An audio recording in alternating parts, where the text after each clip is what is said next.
was thinking we would just start talking, and rather than have, those like kind of fake introductions people have, not fake, but inauthentic introductions people have at stuff, that to me seem unnecessary, because that will come out in the conversation of who we are and what we're doing. Right. It's inevitable. So I think that might be a nice way to do it for people. And obviously in the beginning, anyone listening to this is going to already know who we are, or they wouldn't be listening to it, or they're really unlucky or really gone down some weird rabbit hole that they found us. So what is it you I said? think it's only going to be the diehards right now, watching and following. So let's talk about your tea then. What are you drinking? You said you were pouring some esoteric tea. What can you tell us about what's in it and what's not in it? The esoteric, kind of tongue in cheek, but so this is just a chamomile skull cap, which is a very relaxing herb, and then also some skull cap is an herb. Skull cap, yeah. I never heard of it. Yeah, it's kind of like what they give to people if they can't tolerate valerian root, or if valerian isn't working for them. That's my understanding. It's kind of like you take it at night, you'll get some really interesting dreams. But in the daytime, it doesn't induce sleep. It's kind of like if your body's already ready for sleep, it'll push you more in that direction. But if you take it during the day, it just kind of takes the edge off. So alongside chamomile, it has an extra effect. Yeah. And then I also have some blue lotus in there, which is it's a really beautiful flower. It's a beautiful blue lotus, and it was used in, like, there are lots of there's in the Egyptian Book of the Dead, there's some detailed sections describing how they used it in funeral rites and in sort of orgiastic rites. So it has some interesting effects. It's good for sexual performance and the sexual experience. It's also contains some compounds that kind of induce I guess they kind of lift your consciousness. That's what they were used for traditionally. And what that means really depends on your spiritual context and the whole state of your organism. But you drink it in the morning and it just makes you feel kind of nice. And it's not debilitating in any way. So it actually pairs really well with, say, your morning coffee if you have some work to do, especially if it's creative work. That's what I found. So you're juicing right now? I'm Your juicing. conversation is going to be on overdrive. I don't know about that. Okay. I'm actually drinking my morning coffee right now, and it's 7 o'clock at night here. I don't normally drink coffee this late, but I was up. I didn't sleep enough last night, and I'll be staying up late tonight. So, and we were talking now, so I just thought I would have it. So, I'm drinking it's traditional Greek coffee, but it's not prepared traditionally at all. So I've made it. When I first arrived here, I would make it in the little pot and cook it up the proper way, and drink it in the little caps. I got sick of looking at my black teeth from this. It was really bad for my teeth. But anyway, so I stopped doing that because it was I don't know, I just got bored of it, I think. But so what I'm doing now is I'm making the coffee in a French press. Oh yeah. And then I'm adding usually goat's milk or some type of double cream and some honey. So I really got into honey big times when I moved to Cyprus. I just can't get enough of it now. It's different here. Really? Yeah. Well, to me, it just seems different, and I've just been eating a lot. I'm becoming a little connoisseur about it, and I just love it in coffee. So whether I will agree with my decision later tonight when I'm trying to sleep at 3 a.m, we'll see. But at the moment, it's nice. I like it, and I'm drinking out of this nice little cup that my girlfriend got that is accidentally got lots of Nordic runes on it for some reason. Oh, that's cool. That wasn't deliberate. It's an accident. It's really interesting how the cup matters, I think, like the vessel from which you drink something. Totally, yeah. I don't know if there's science behind it or if it's something else, but because wine connoisseurs will talk about there are a bunch of different types of glasses for white wine versus red wine, beer drinkers too, all sorts of crazy stuff. So there must be some reason behind it. I've never really looked into it. I just know that like drinking coffee out of a paper cup versus a mug is totally different. If it's a mug that you have a personal connection to, definitely makes a difference. And I don't know, I just love that stuff. It's so strange. There's something to it. Yeah. What are you drinking, Keith? This is a Gerolsteiner, which is mineral water, lime juice, a little bit of trace minerals, and that's it. It's probably, to be honest with you, I probably heard about it from Eric at some point, and then I just picked it up. So that's what most of my knowledge comes from, is just stuff that he's dropped along the line that I've picked up. And then you tell him about this great new idea 6 months later. Yeah, I just make it my own. And then he's like, "Oh, I come up with that." And I was like, "No, that was me." Oh. No, And the trace minerals, half the time. Trace minerals, that's all you. I just do lime and salt. So that's a big innovation, I think, actually. Okay, yeah, there you go.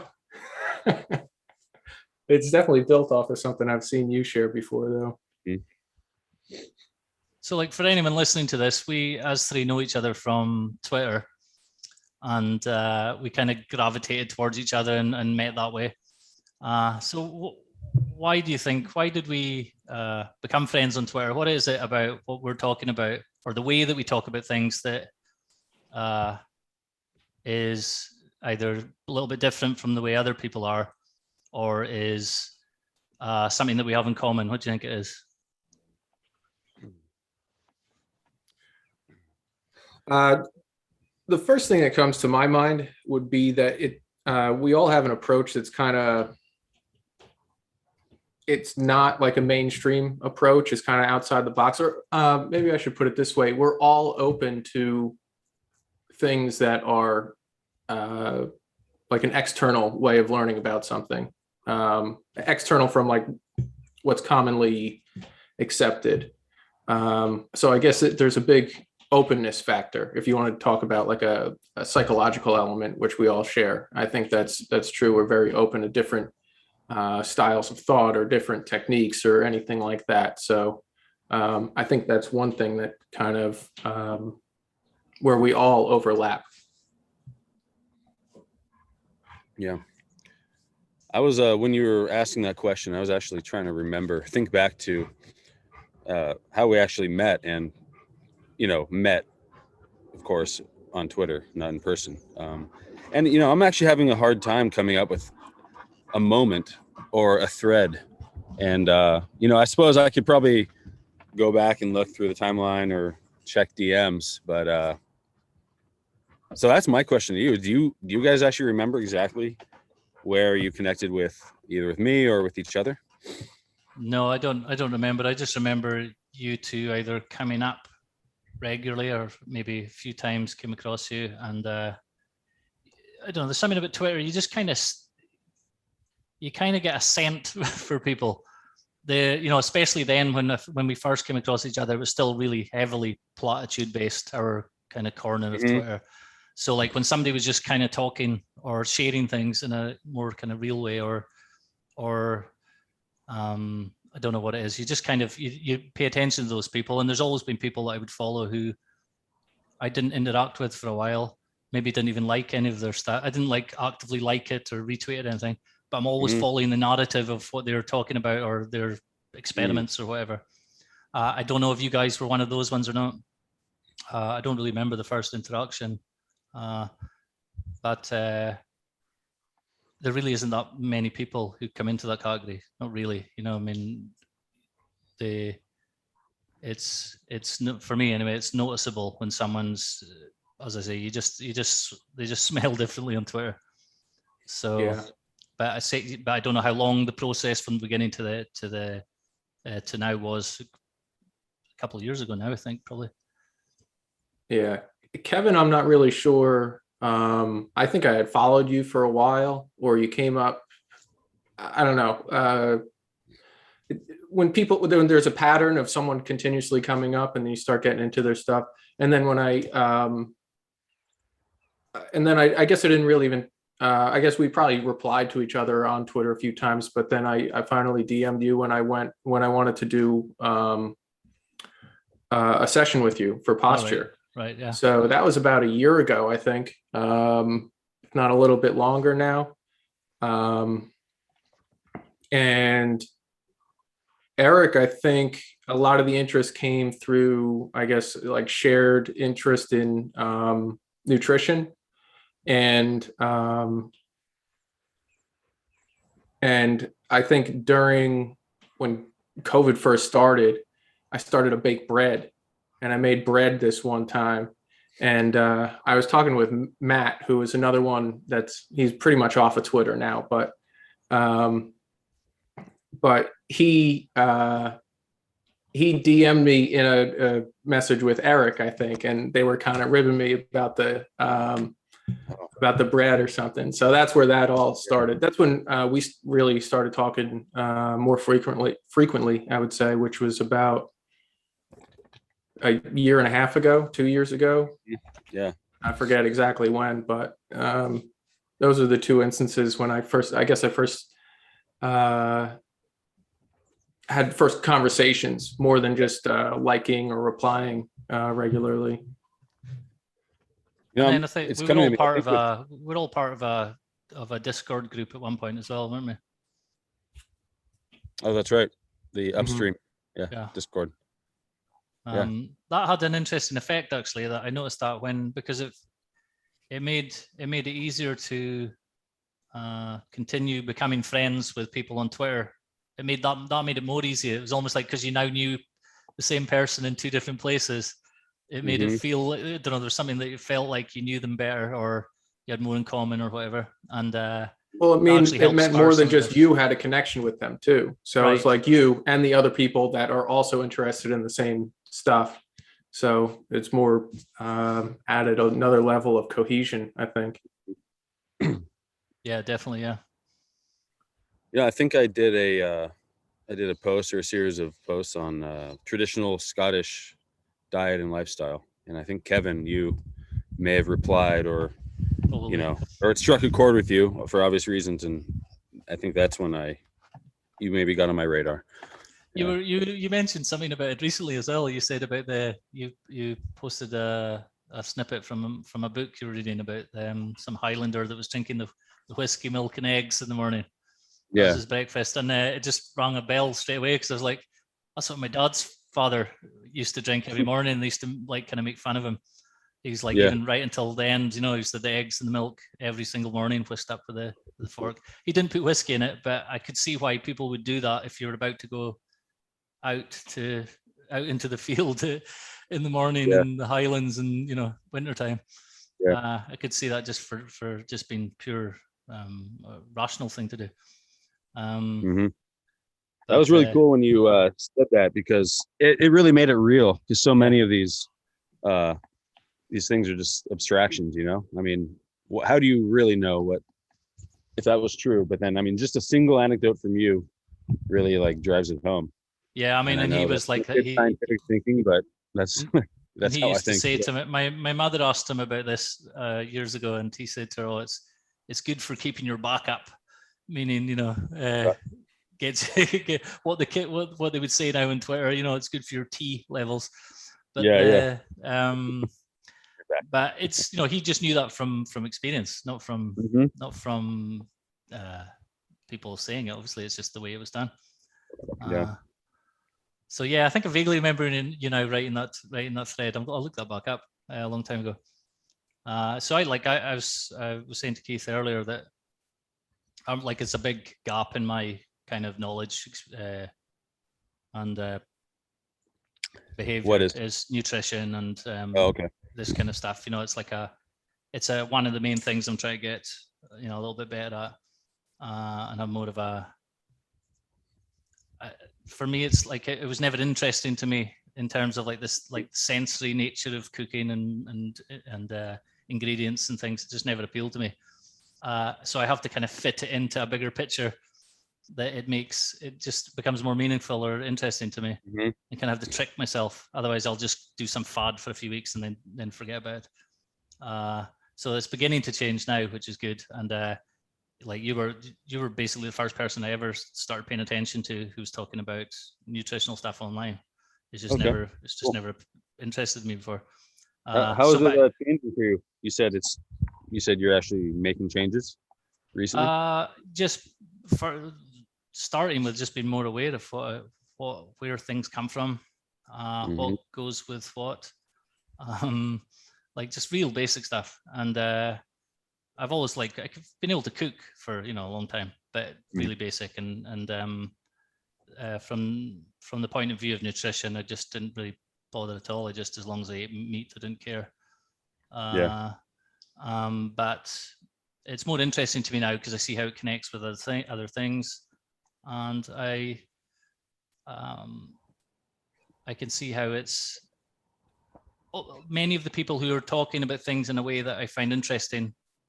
Diet and nutrition is a big component of it for them, so it made me have to reassess my own ignoring of it, if that makes sense.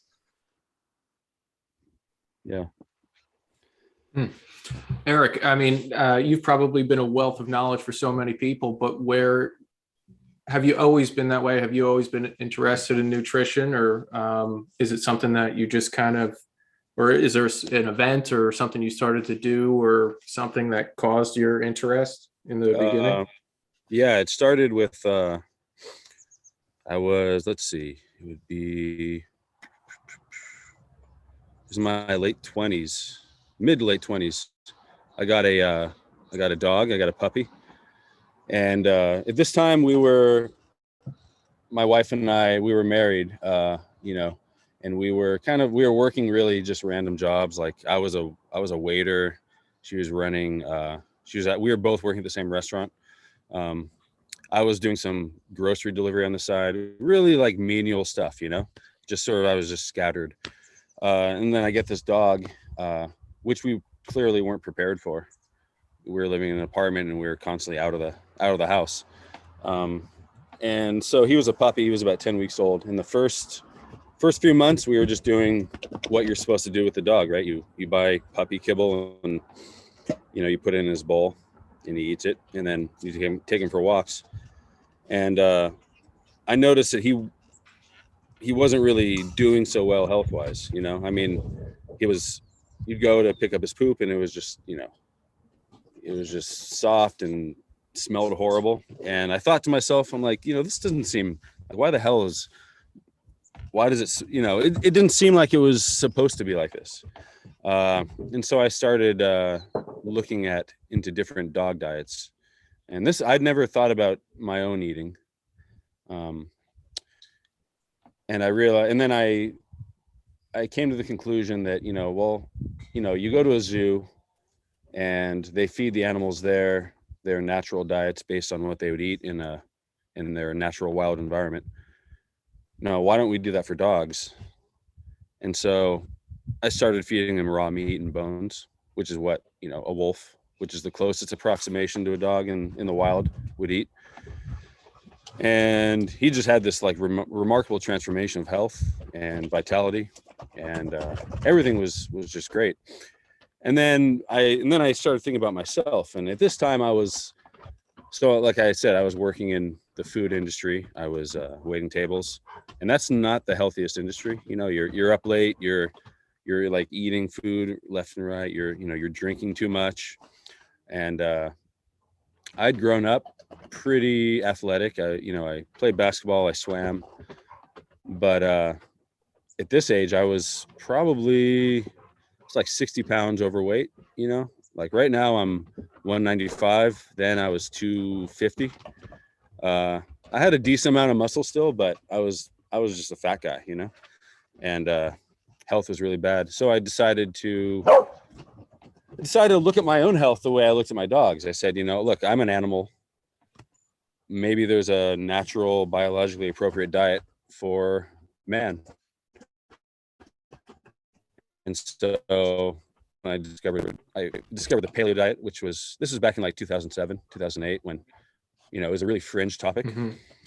And I followed it, and the weight just came off. I was a lot healthier, a lot happier. And so now it's my job, but I came into it because of a personal health crisis paired with the realization that just like every other animal, humans are subject to their, biological programming. And so that's how I got into it. And it's been about 14 years now. And yeah, that's my story. That's a real Cool. that's a real. I don't know if I ever organic, asked you the whole like. Yeah. It's a cool story. I mean, I don't know that I would have arrived at that without getting that dog so many years ago. Mhm. It's really strange. He's still here. He's almost. Because I got interested in I just remembered I got interested in the paleo stuff a long time ago as well, and but my interest was complete from the way more abstract kind of philosophical point of view. Okay, thinking about the ancient humans and that kind of thing, and then it didn't really integrate with my life at the time, and I just kind of drifted away from that. Although I'm kind of close to it instinctively, you would say. Yeah.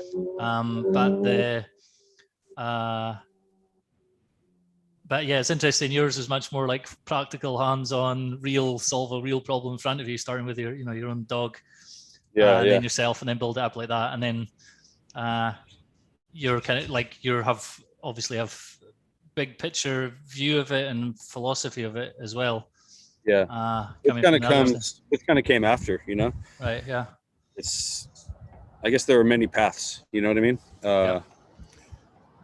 It's once something works, then you kind of start thinking about every other aspect of your life from that same prism, which is what I've done, So it started with diet and exercise, and then you start thinking about, well, how much, the sun has been around for, billions of years, and we've been exposed to it for, hundreds of thousands of years. Maybe we should get a little more sunlight.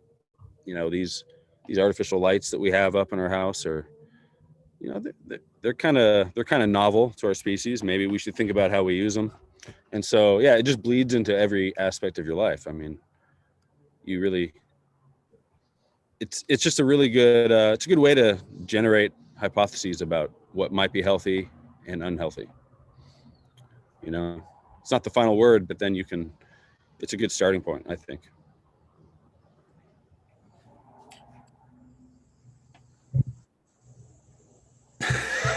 I thought you were going to say something, Keith. No, I was just going to see how long I could let that silence last. Okay. Well, your spark made me smirk and destroyed it. We'll have to go no video the next time. Okay. Yeah, I mean that. I think a lot or along the same lines as you, Eric. Kind of came to similar conclusions, but different ways. I didn't necessarily have any type of health crisis, and I'm feeding my dog bones and meat. But I think, when I was young, I guess I was in high school at the time. My sister was in college, and she started getting into nutrition and these types of things. She was a college athlete, and she read a couple books, and that kind of got me interested. And then a few years later, when I was in college, my uncle gave me, or he didn't give me, but he recommended two books, one of which I really liked, one of which I never finished. The one I never finished was called Body by Science. Oh, yeah. And I just never got into it that much. And the other one was The Primal Blueprint by Mark Sisson. So I read that in college, I think my senior year, like the spring semester. And I completely redid the way I ate. And I was pretty strict paleo for 2 years after that. And it's pretty much influenced my entire, I guess, attitude towards health and nutrition ever since I read that. And I'm not strict paleo now. I have bread and pasta, but I'm most of the like 80% of the way. I still pay attention to all the ingredients that go into my food and everything like that. Okay. So I adhere to it, and it's just second nature now. Aside from a few other external, well, whatever, bread or grain or whatever.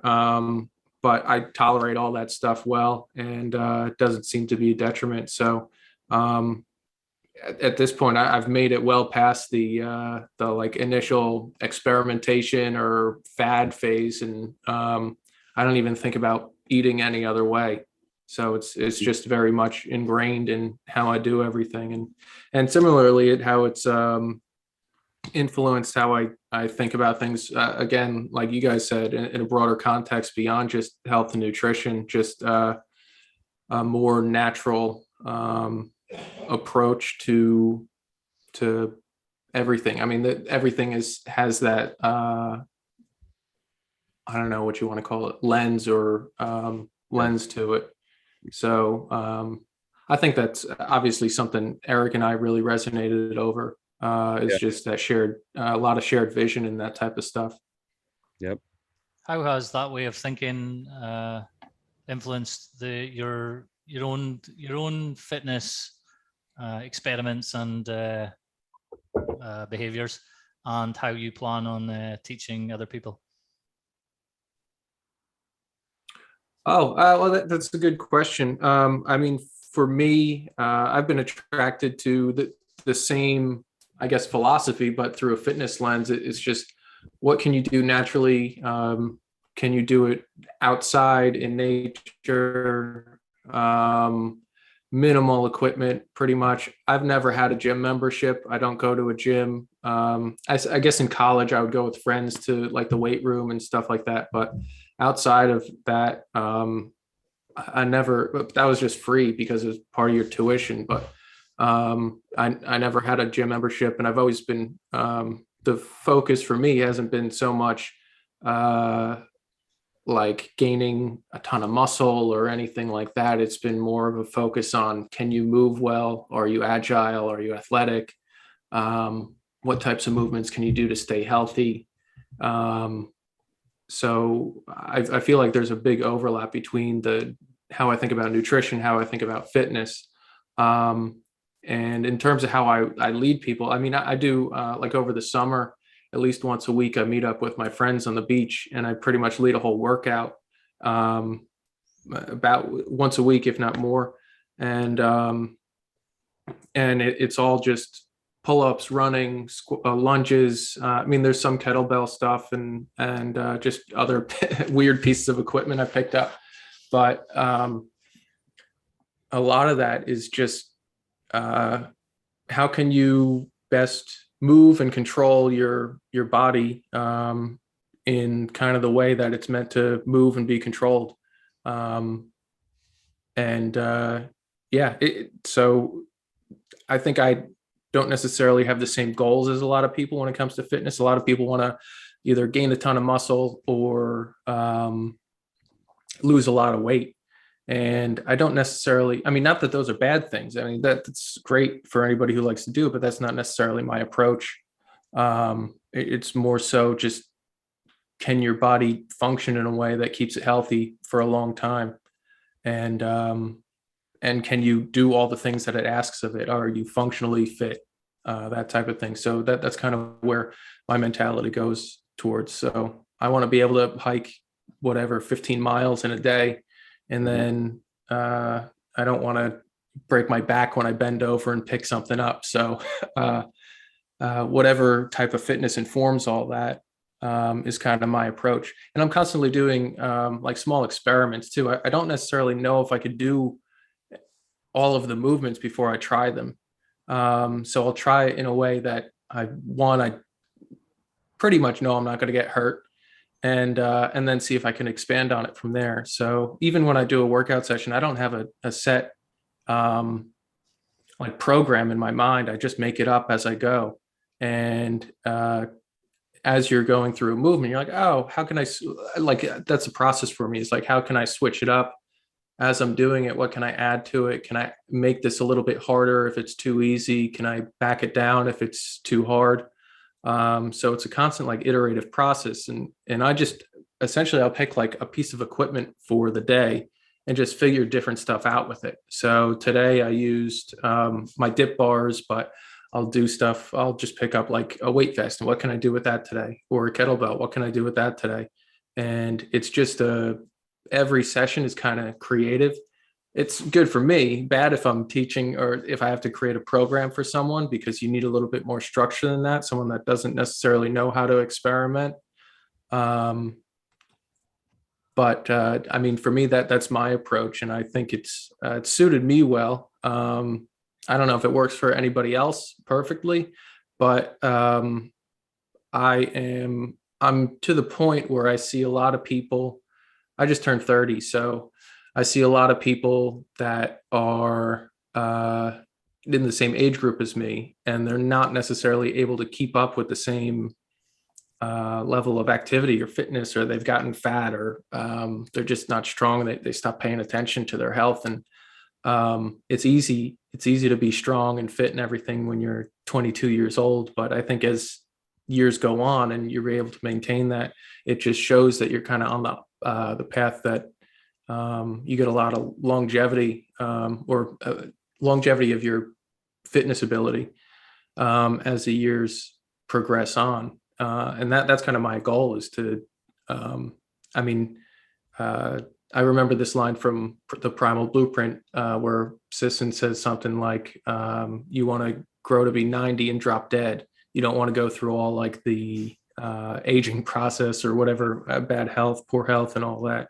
So that's kind of like my goal. Yeah. What's that? Live long, drop dead, I think. Yeah, so. Live long, drop dead. Nice. Yeah. So that experiment. Sorry. Say again. I was just going to say, the experimental mindset you have there, where you're picking one tool or like one piece of equipment and then figuring out what to do with it for the day. Is that something you also do, Eric? With like you're taking an ingredient or a herb or whatever it is, and then playing around to see how it will interact well or badly with other things, and kind of play around like that? Or do you more do you experiment like that, or do you more like have a plan based on research? I think the question, Kevin, you just asked, Eric, was is there a lot of experimentation going into how you would think about nutrition or cooking, or like do you start with a hypothesis and then see if something works out, or how do you go about it? I mean, I'm almost in the place where I'm kind of done experimenting with nutrition and cooking. It's I guess I've been doing it so long that I've done enough of the experimentation where I feel like I have a pretty good handle on what works, what doesn't, at least for myself. Now, I guess where I do experiment is with my kids. I don't experiment on them. I experiment with the food I give them. Because, I mean, if you think about the modern environment we're in, it's really working against you when you're trying to feed your kids well. And so a lot of my energy, a lot of my mental energy is devoted to figuring out how can I just, feed them healthy foods without them being the weird kids, or feeling like they're not doing what all their friends are doing, which, I mean, that's going to happen no matter what. And they've kind of accepted that, and they're kind of comfortable with that. It's almost a badge of honor for them. But so I'm just always trying to figure out ways I can sneak different foods in to, highly palatable, childhood friendly foods. So it's a more advanced version of hiding the vegetables in the food. Yeah. It's not hiding the vegetables, just like hiding the liver and egg yolks, in the food. That's actually something I picked up on from you, is adding egg yolks to certain dishes. So it works for your kids. It also works for me. Yeah, tell us about that, Eric. Well, I mean, I first heard about this, actually. I think it was Mario Batali. He's like a celebrity Italian chef. Yeah.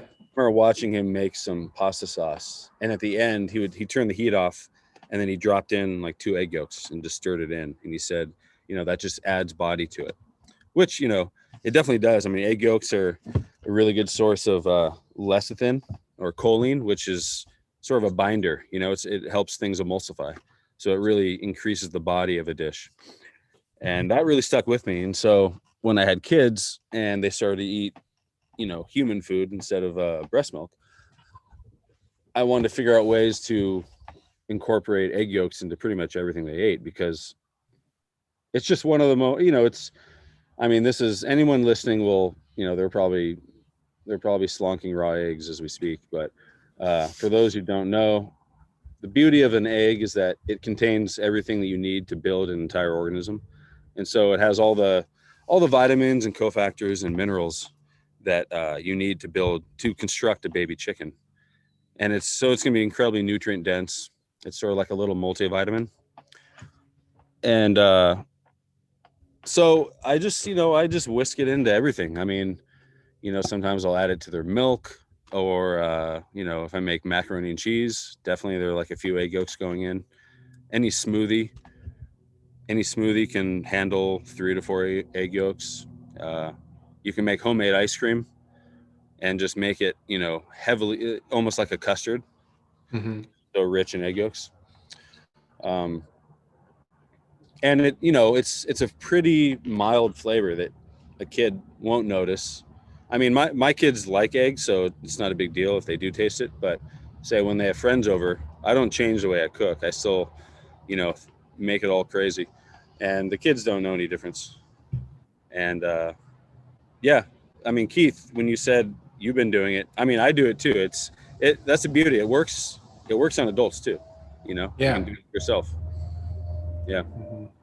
And it's just I think every little bit you can do to buttress a child's sort of nutritional stores is going to help, because they're out with their friends, they're at school, they're going to be exposed to a lot of unhealthy stuff, and rather than hide from it, you want them to be able to be resilient in the face of it. And so that's my philosophy with the kids, and that's where the experimentation comes in. I'm just always trying to find a way to incorporate extra nutrition to their meals.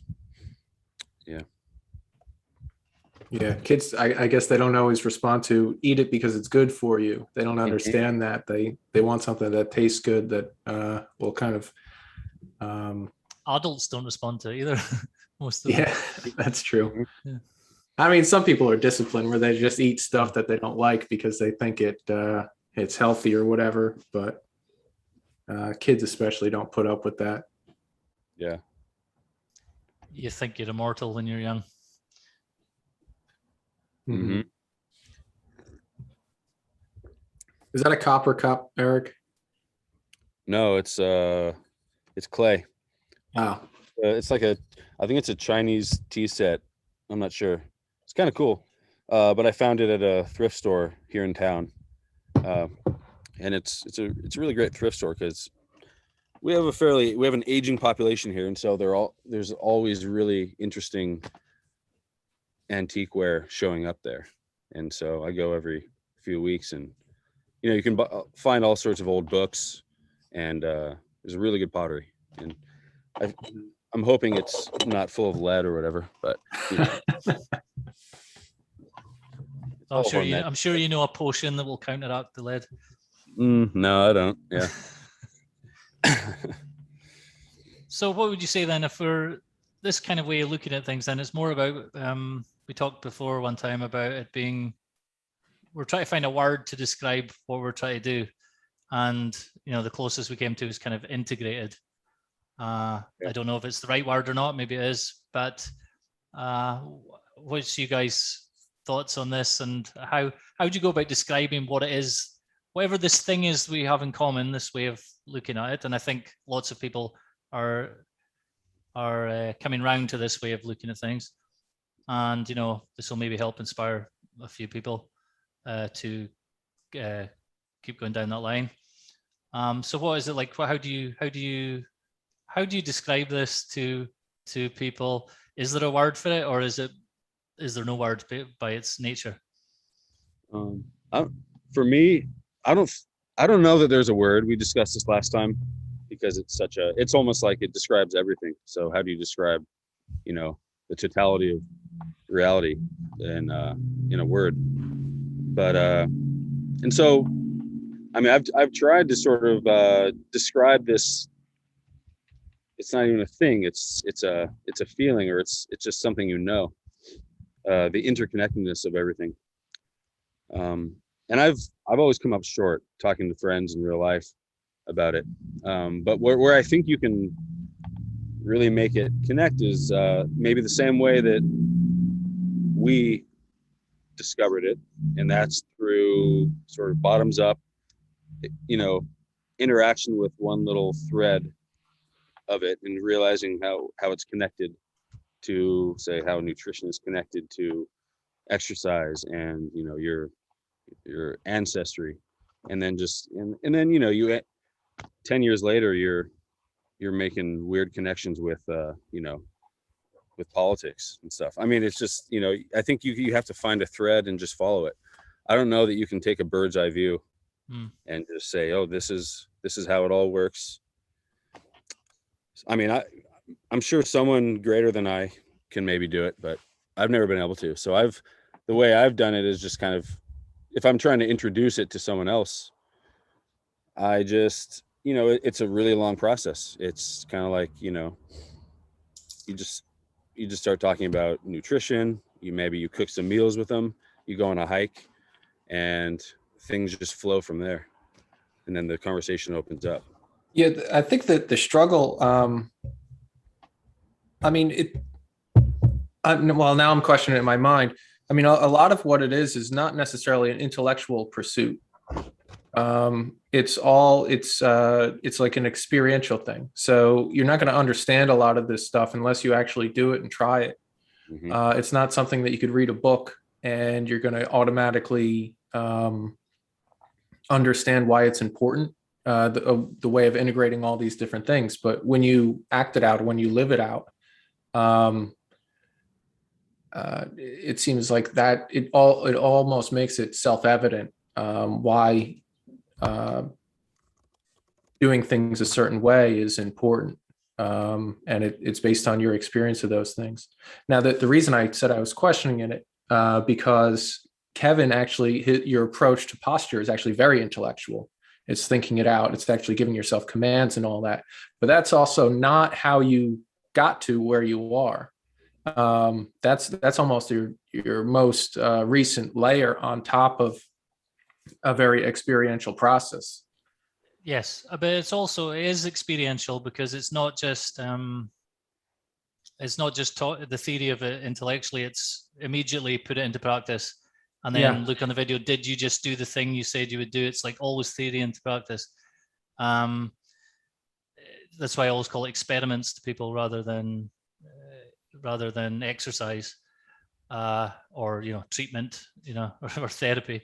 It actually has those side effects, but really it's about, can you turn theory into practice, or more specifically, can you turn your speech, your own speech, whether it's external or internal speech, can you turn that into action, and then check to see if you really did what you thought you would do? Because the big thing is you are constantly doing things you think you're doing and you're not doing them, or I see this all the time. Somebody thinks it's on video, they think one part of their body part is much further forward than another part.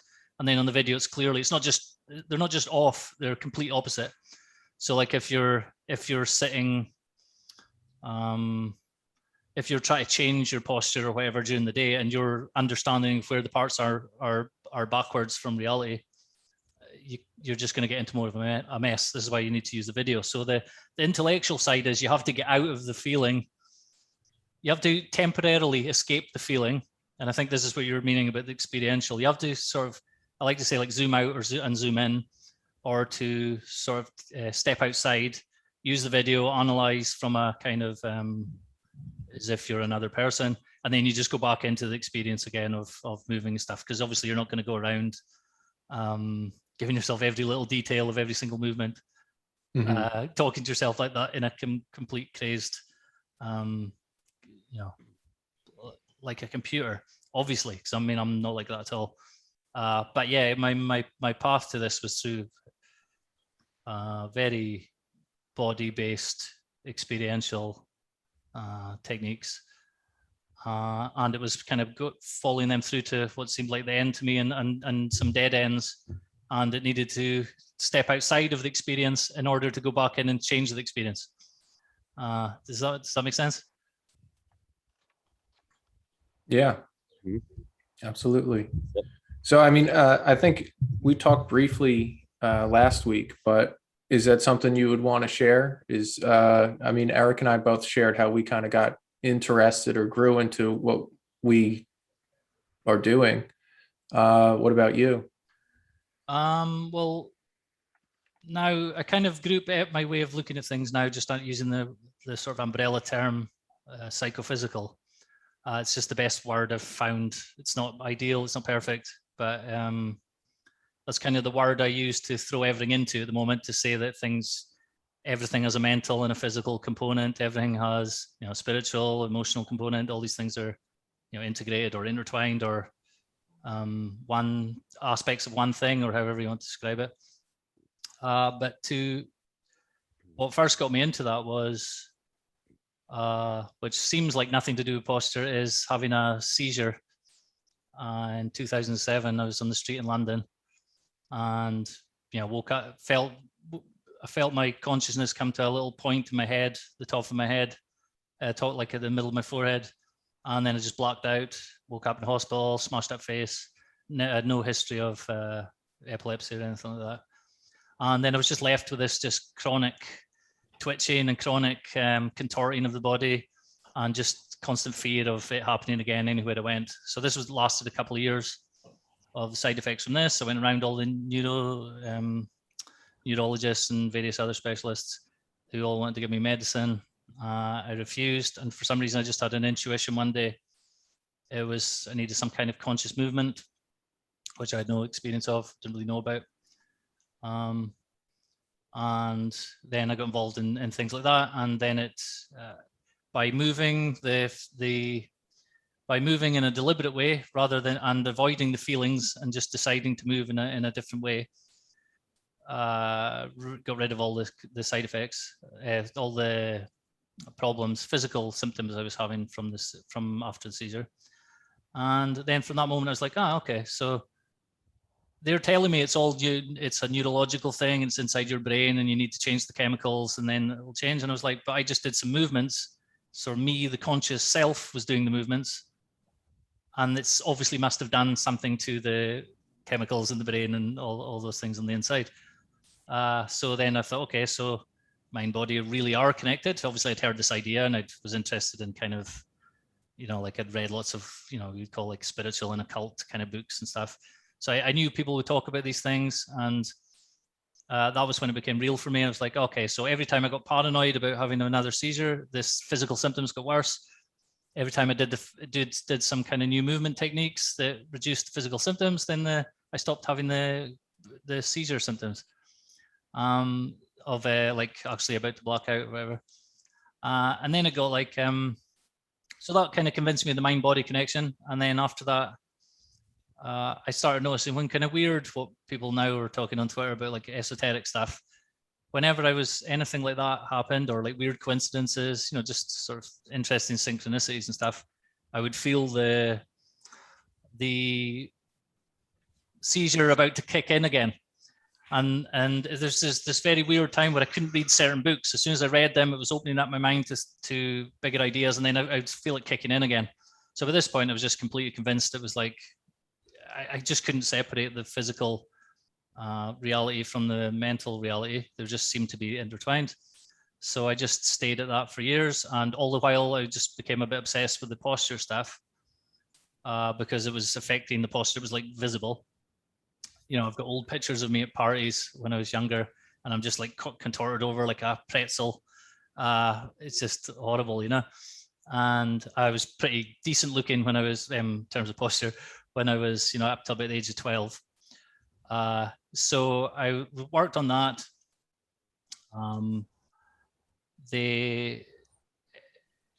More and more things just seem to fit in with it. So then I noticed, like a lot of people notice, if you feel down, your posture goes down. If you feel up and happy, your posture goes up. You know, like Jordan Peterson made this more popularized this recently with the lobster stuff. So that was more obvious, but it wasn't obvious to me at the time that your mental conceptions, your kind of understanding of the mechanics is affecting how you move as well. That's up until that stage, it seemed like the theory and the practice were still separate. And it was like, okay, you can learn all this about anatomy and physiology, but then you just carry on moving in the normal way.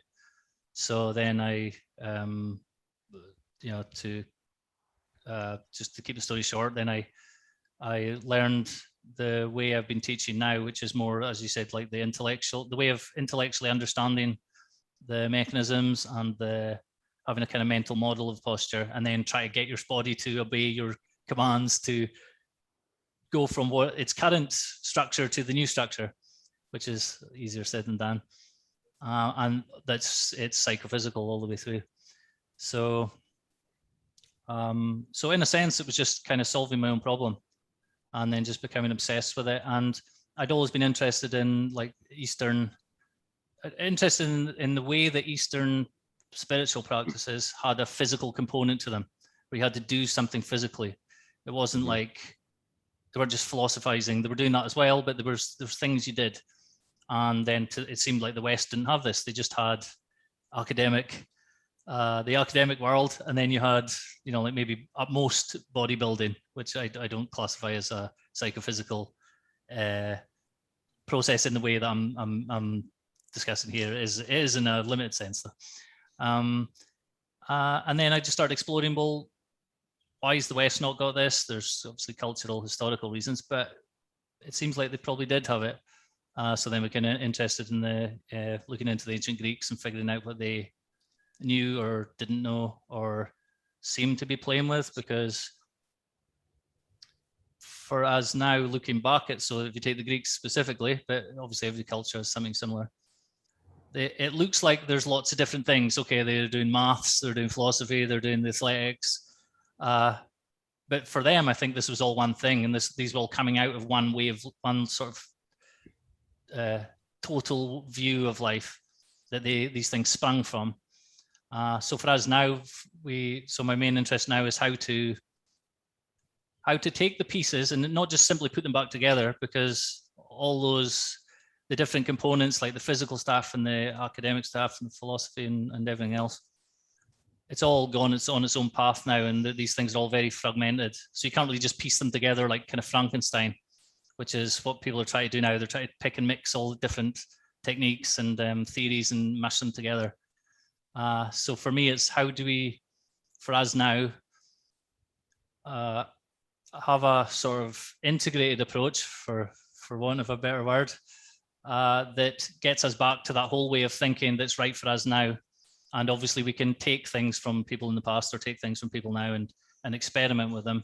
But whatever it is we have to do, especially for people in the West, is create something new out of these things, and not think that we can just piece together dead things like Frankenstein and think it's the same as whatever the original organic wholeness was and can be. Do you have any inclination as to what that might be? Like the whatever you said, have to make something new. Do you have a vision for what that might be?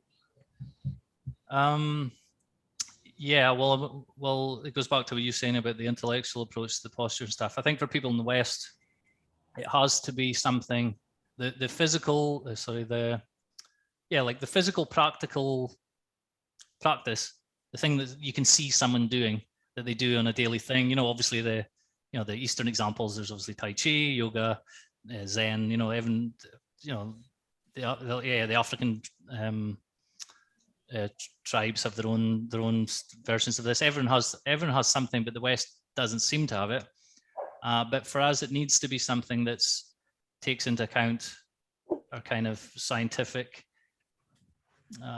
materialist way of thinking, but not limit itself to that. Obviously, it needs to make sense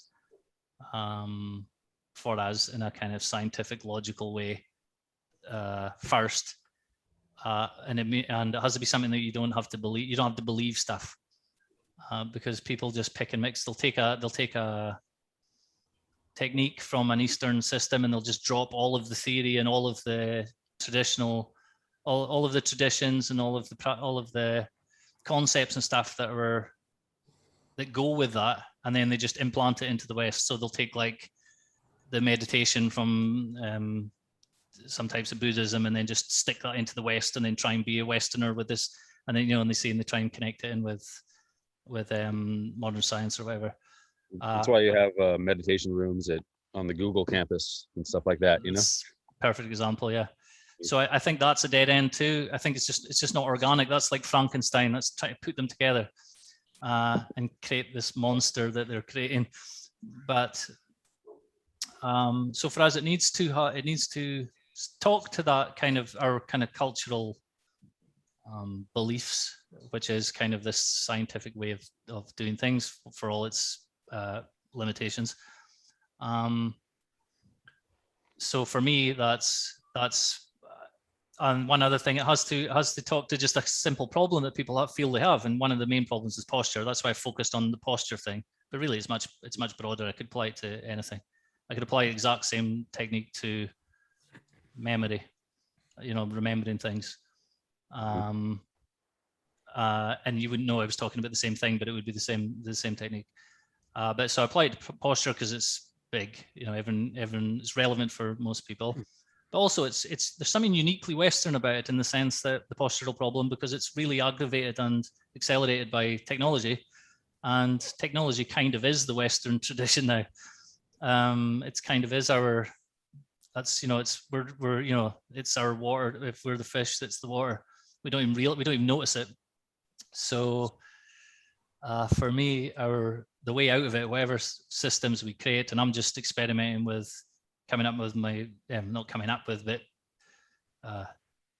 learning and piecing together the best I can different things I've learned. It's just one attempt at it, and there needs to be other attempts from other people. But as far as it's not making a religion out of it, but it needs to be made into so people think of it in the same context as Zen and whatever, that has a kind of mystique. Study, maybe like a field of study around it. Right, yeah.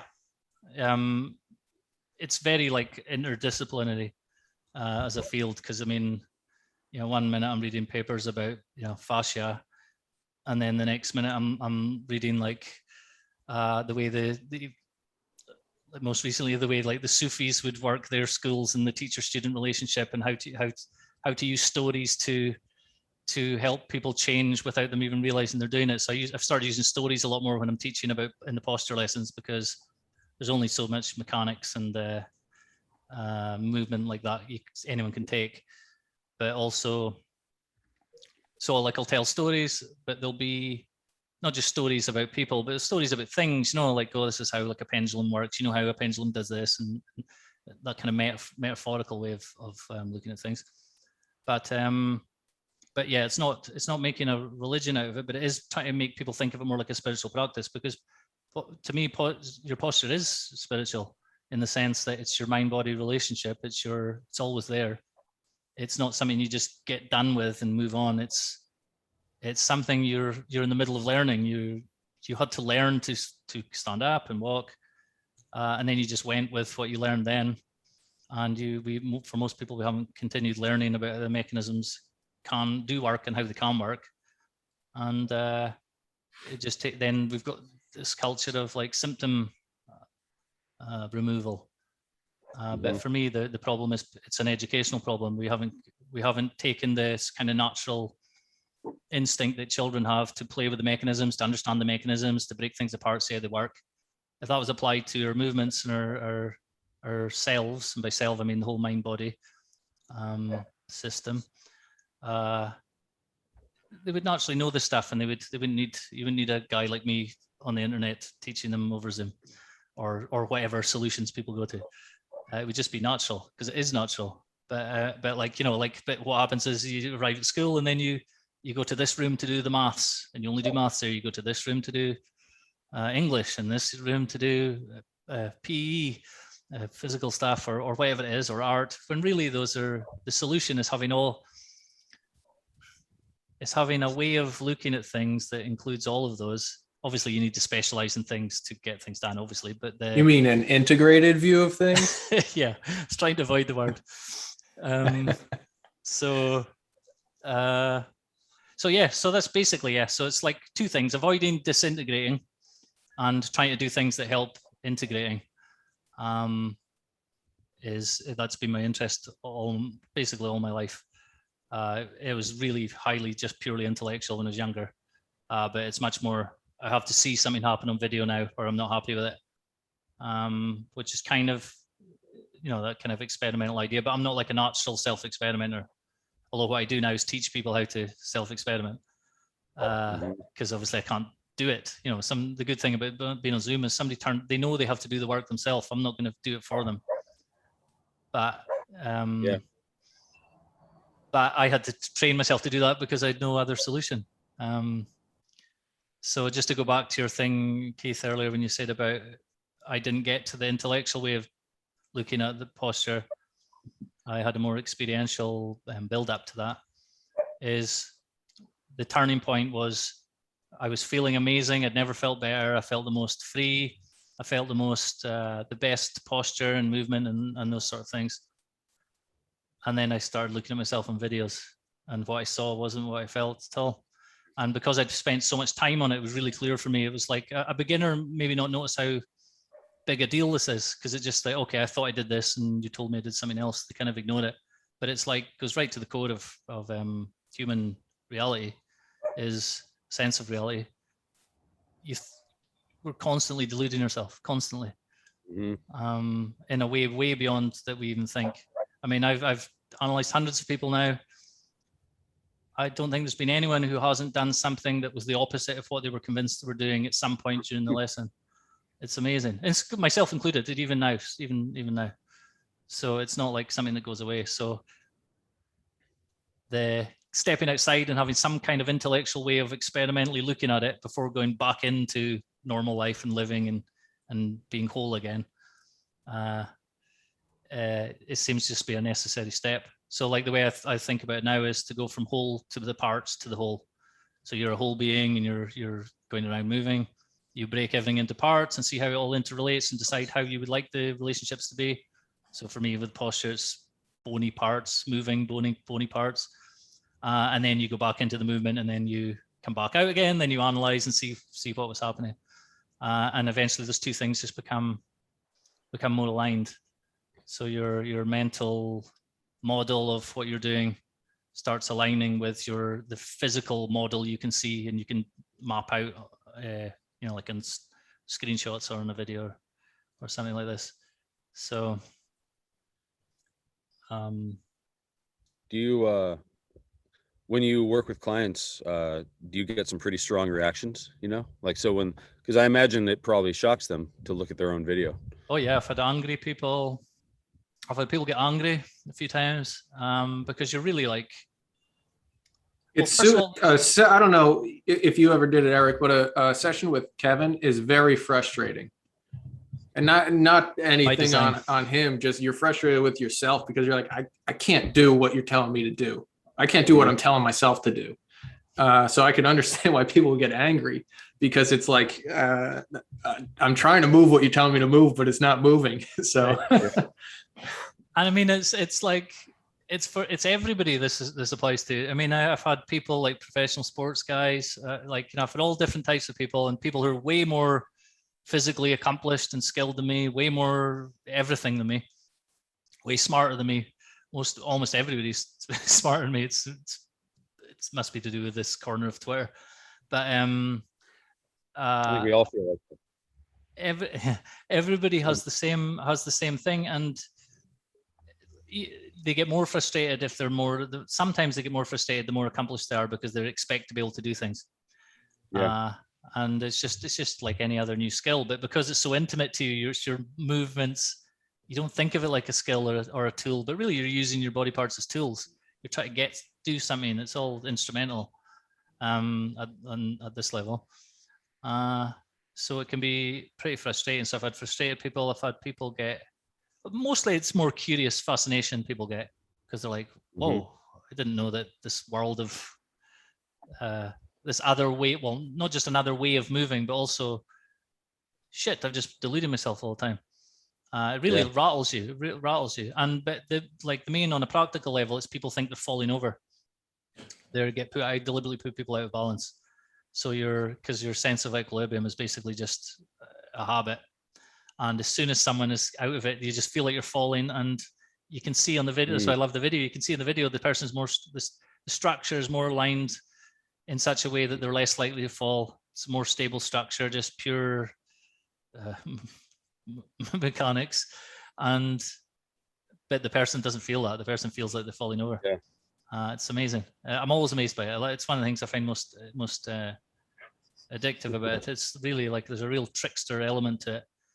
And then often you have to trick yourself out of it. So like say you're putting your foot down in a certain position, so your foot splays out really far. And so you're okay, this time when I step, I'm among other things, I'm gonna have my foot be less splayed out. It's gonna be more towards straight, say.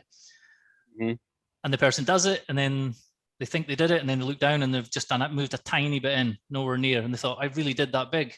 And then try it again, and they can just do it a tiny bit. So then you'll say to them, okay, just exaggerate it, like make it ridiculous. Do it like twice as big as you need it to do. So then they'll do it, and it'll feel absolutely bizarre and terrible, and they'll look down, and now it's straight. So like they kind of, one part of them had to lie to another part of them to get them to overcome it's kind of a limiting belief, or like just a mental habit of how the movement is, of how it should feel. And then you're like shocked when you look down, and this happens a few times. You stop having opinions about how the world should work because you just don't know. If you don't, like, most people don't know if they're physically leaning to the left or the right. How do they know if they're politically leaning to the left or the right? They have no idea. I know that's a variation of tidy your room before you tidy the world, but I mean, it's totally true. Definitely true. So I've had that, and I've had like an elderly person who was kind of stiff and sore and stuff. This is when I used to work with hands-on with people in person, and it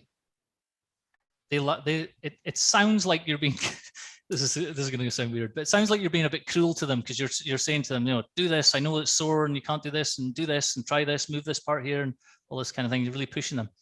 But then after they love it, because they've spent their whole life, or they've spent the last few decades, say, constantly getting pulled into the physical sensations of the pain or the stiffness, and now you're getting them to think about the relationships between parts. You're in a different realm now. You've kind of stepped out of the sensations, and you're analyzing where things should go and stuff, and it's like a relief to them.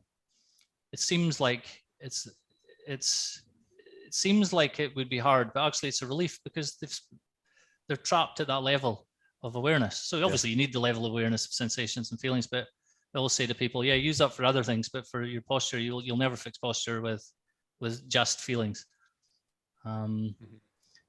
which was shocking to me when I learned this. And most people listening won't even understand what I even mean, because they trust their feelings, because you're using your feelings to judge whether your feelings are a good tool, but the feelings are the problem.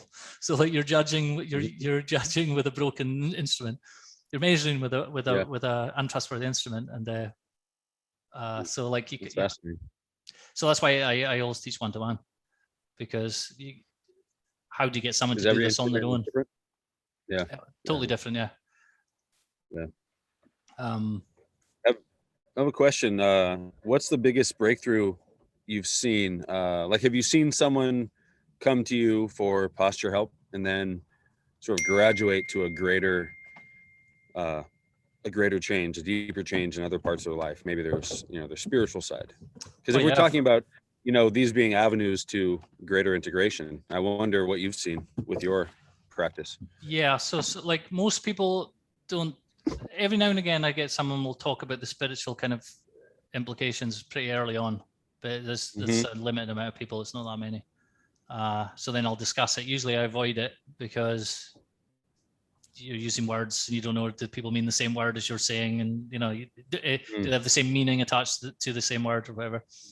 But yeah, I've had people who it spill over, like, because I'm teaching someone how to use your inner speech to command your movements, and I've had a guy solve his insomnia because he just told himself to lie down and told himself to lie in this way and then told himself to go to sleep.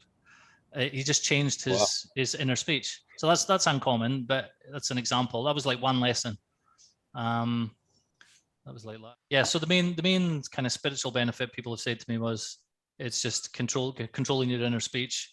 So obviously there's the obvious postural benefits and not as much pain and stuff like that. But then the higher thing is, okay, now I've got command over my own speech more. Or they didn't realize how out of control it was. I was one of these people. I thought I was really smart making all these connections, but really it was just out of control, jumping around, my mind going from thing to thing, no discipline at all. So getting control of that and realizing your speech can be a tool to do things. And then realizing how much of your speech isn't really connected to what you say you're going to do. So there's self-discipline comes out of it in general. But when I used to teach with the hands-on, the main spiritual kind of thing people would say was they would get, not everybody, but a few people would get like what people would call like Kundalini experiences, with energy rushing up and up their back and stuff like that. Wow. So I got involved in that kind of stuff for a while. It's some bit of a trap for most people, not everybody. So I kind of avoid it now. It's very hard to work with, and the wrong type of people are attracted to it normally, not always. So anyway, that's about it. It's a huge conversation, which will annoy some people. But maybe another time.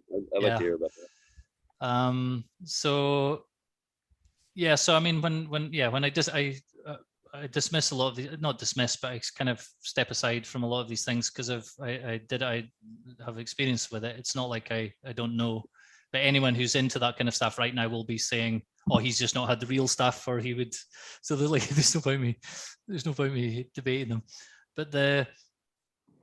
But in general, for me, it's just it's much more like rather than it being like about from the spiritual side of view, the bigger picture, rather than it being about mystical experiences or peak experiences or higher feelings and stuff like that.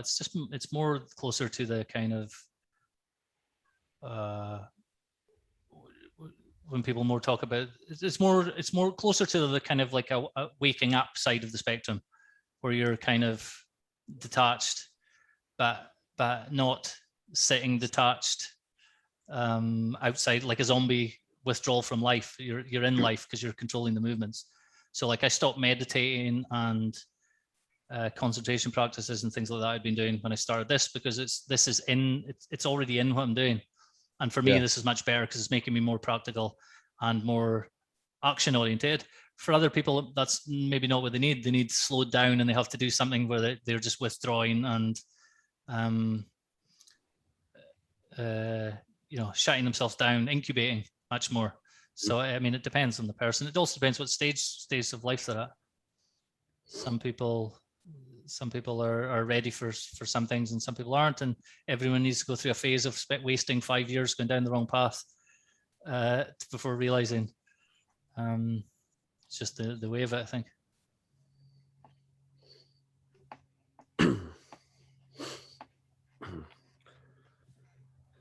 That's pretty interesting that you say how meditation is kind of baked in to your practice.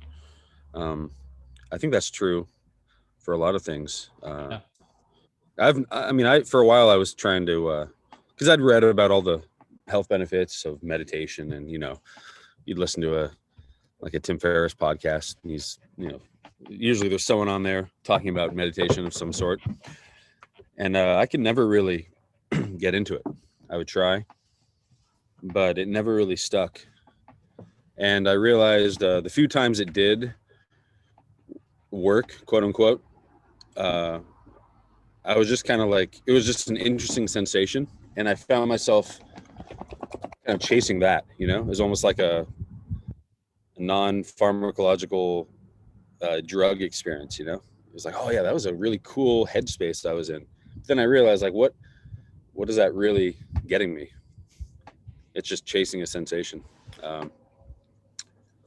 And for instance, I mean, it's not nearly as integrated as your posture practice, but I find something like just in the mornings, I'll go up and I'll greet my dogs and just kind of pet them and kind of feel the fur, you know, feel the sensation and the direction of the fur. And that feels like a meditation to me because it gets me in the same state. And I, you know, so I can really imagine your clients that really working for them. I mean, many of them just turn up and just think it's, many of them just turn up and think it's too weird and then like don't come back, obviously. Some people like deliberately do make them, push them too much so they don't come back because they're just not right for it. And I don't mean that in a superior way. I just mean it's just not right for them now for, it could be any reason. And obviously there's other people who won't come back because I just was bad that day or whatever, it doesn't matter. But I mean, I found, because most of the guys have been doing this way of teaching it is it's been from Twitter, and it's kind of self-selected kind of group we have on Twitter where a lot of the people have came from or have seen retweets of, or kind of, you know, want either this circle or the next circle out. They kind of already have a kind of bigger picture, you know. So like you know, frequently finding a very religious guy who's also a fighter or, you know, whatever.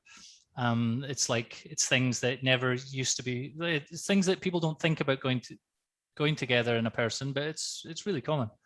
So one of the things I want to do, like with this, is to make this more, you know, be more explicit about this without it being like cheesy, you know, become a Renaissance man and all this kind of stuff. Because it's like, I mean, I get the appeal, but it's not practical for most people. That's too dramatic. But the sort of general approach is it's important.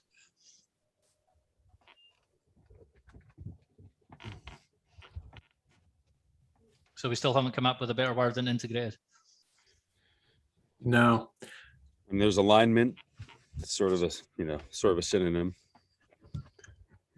Yeah, this is one of my biggest struggles, is always trying to label things. I'm just not good at it, or the words don't come to me, or I'm never feel comfortable with putting a definitive label on something.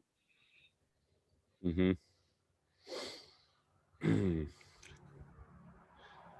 You think about where words, I think, originated, where labels came from. It was for labeling physical objects, you know, in our immediate reality, for which it works really well. But when you start getting into bigger picture, abstract items, it's a lot tougher. And then you have people like Kevin mentioned or referred to earlier. You guys might not be meaning the same thing when you say the same word. I think we are, but we just can't come up with a word. Yeah, we're pointing at the same thing. So like the struggle to describe it actually is useful, because it's developing the awareness, not just between us, but also for anyone listening to this. People know what we're kind of getting at. Hopefully. One of the, like, one thing I've learned a lot from doing the posture stuff and understanding relationships between different parts and how, you know, moving one thing over here affects the thing over here, and how there has to be separate parts that are then related in some way, is that when you're trying to define things, you really need a kind of you need various concepts that are in a system to describe it. So there probably isn't a word, because the temptation will be to label a word to a feeling we have of this thing, of this kind of integrated thing. We're trying to find a feeling and then label that feeling. But really what we're doing is try to describe a way of looking at reality or reality. And it requires a kind of set of relations between different concepts, maybe to even get close to it. And then the real meaning is between the concepts rather than in any of the individual words. Yeah. very abstract, but I'm saying this because that's how I've learned that literally from looking at the bony parts of people side on a screen and try to work out why that part is moving like this when they tried to move this other part here, and then try to make myself change what I see on the screen by labeling parts and understanding relationships. So it's like, to me, that's really practical, but I know it sounds like pretty abstract. I think most people grasp this because you'll see those memes shared where it's like they'll have an eyeball, and then they'll have an image of the universe, next to it, and it's kind of like it's aligned. It looks very similar. Or they'll have an atom next to like a flower, and it's like the structure is very similar. Right. And I mean, I see stuff like that shared. It's getting hundreds of thousands of likes.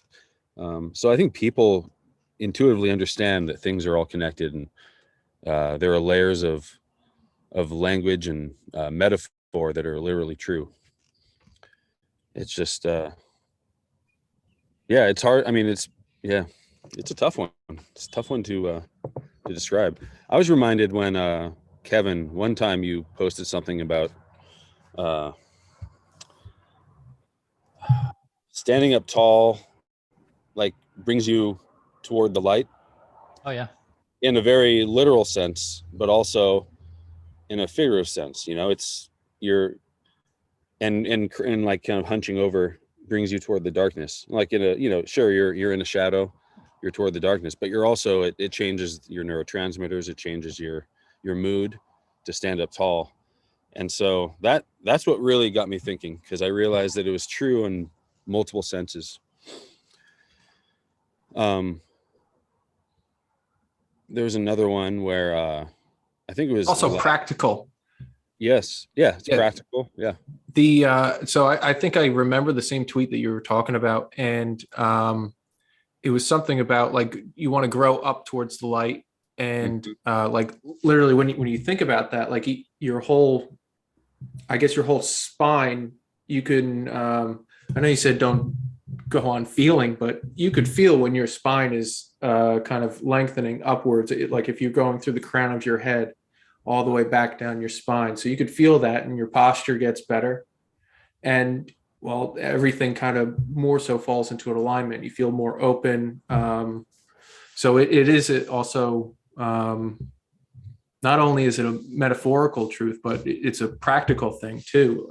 Like that's one thing that someone could take with them and say, like, you don't always think about, you think of a plant growing towards the light, but you don't always think of a human growing towards the light. So when you do that, you sit up straight and things come into alignment, and you're more so, I don't know, in a beneficial physical position than you would otherwise. So again, this is what you're saying is there's different layers that are all connected to these same concepts. Yeah, I'm reminded of the. Oh, go ahead. I was just going to say we could have a whole conversation just about the light, the idea about light, because there's so many layers to light. Yeah. Like they go from more literal to more metaphorical. Mm-hmm. I was just going to say that you could get really granular with these really, sort of innocent aphorisms or metaphors. Like you've heard of the thing like stay hungry. Like for, like rappers will talk about that, or, artists, like you got to stay hungry, or the starving artist, right. Like it keeps you sharp, keeps you motivated. If you look at like the physiology, hunger is controlled often by ghrelin, which is like a neurotransmitter. And ghrelin also has a side effect of improving cognitive function. So it's kind of like, these people come up with metaphors, but when you look down into this actual science, it's like they planned it. It all links up, and that stuff always really fascinates me, because it's. Yeah. I mean, I don't know how you explain that. How do you know that? And it all works out. It all plays out. Yeah, I mean, so the thing that Kevin said before was you have the whole, and then you separate it out into parts, and you come back to the whole. I mean, as you were saying that, it and the also occurred hole's to new. me, like, It's a new, bigger hole. It's not the same hole now. It's you've broke it into parts and changed it around, and now you have a more enriched hole. Would be the right. aim. Yeah. Right. But my point is that, like, Eric, you say something like stay hungry, and it just seems like, okay, that's the whole, but like you actually divide that out and find out what actually makes that like a powerful statement. And then you could come back, once you have that understanding, you come back and it is a new, you almost see that statement in a new light. So you have this this metaphor, which at first it seems like silly, like, or not that deep. Yeah. But once you're able to figure out, like, what actually goes into it, when you come back to that at the end and you have this understanding, you see it in a whole new light, and it's the same words, but it means something very different. Yeah. So you do have that, the premise of the whole at the end, but it's got everything else built up into it. It's the same. I think people do that a lot with religion too. Like they kind of mitigate the importance of it until you understand all the history and everything that goes into it. And then a lot of people come back to religion because they've just understood it in a different light. They understand the deep concepts behind it. And so I think those two things overlap, coming from the whole to the parts back to a new different whole. And then what you were just explaining as well. So it's a similar concept that I don't know, that I feel like both of you guys were talking about the same thing in different themes, or the same theme in different words, so to speak. Yeah, it's a process. So, you know, it's easy with words to think of things as fixed. You have a word or a label or whatever, and you think it implies it's fixed. So even by saying integrated rather than integrating made it more hard for us to understand, because it's a process of integrating. There's never ending.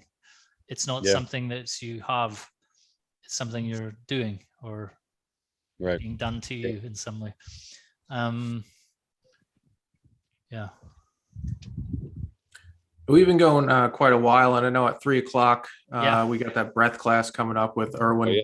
Oh, nice. Okay, we'll have to talk about that one time. Maybe once you've done the class or whatever. Yeah, we had one so far. I thought it was great. Yeah, really good. So yeah, I'm excited to see how much will change by the end of the month. Yeah, for definite. So I would love to do a whole one on that. You guys just explain everything that happened, and I can ask some like beginner type questions. Once you've probably better once you've done it or something at the end of it, maybe. Yeah, a few more sessions, I guess, would make sense. Yeah, we could probably get Erwan on the podcast. That'd be cool one day. For definite. Am I saying his name wrong? Is it Erwan? Yeah, I think it's Erwan. That's what I've always said. Okay. Oh, I've no idea. Sorry. New Jersey accent, I guess. Trying to pronounce French names. Okay, cool. Well, we'll stop it here then. And anyone listening, hopefully this was somewhat useful for the three of you that are left. And we will. Yeah, it's probably pretty clunky the first go around, but I'm sure we'll smooth out. Hopefully. Yeah, well, we're struggling towards the light. So cool. Okay. That's true. Hey, I think you just came up with the podcast name. Maybe actually, yeah. Struggling towards the light. I was going to call a website once growing towards the light, or growing toward the light. I can't remember. To me, which was everything, physical right up to spiritual, which is just what you were saying earlier. Kind of like it. And okay, cool. Okay, right. nice. Sounds good, guys.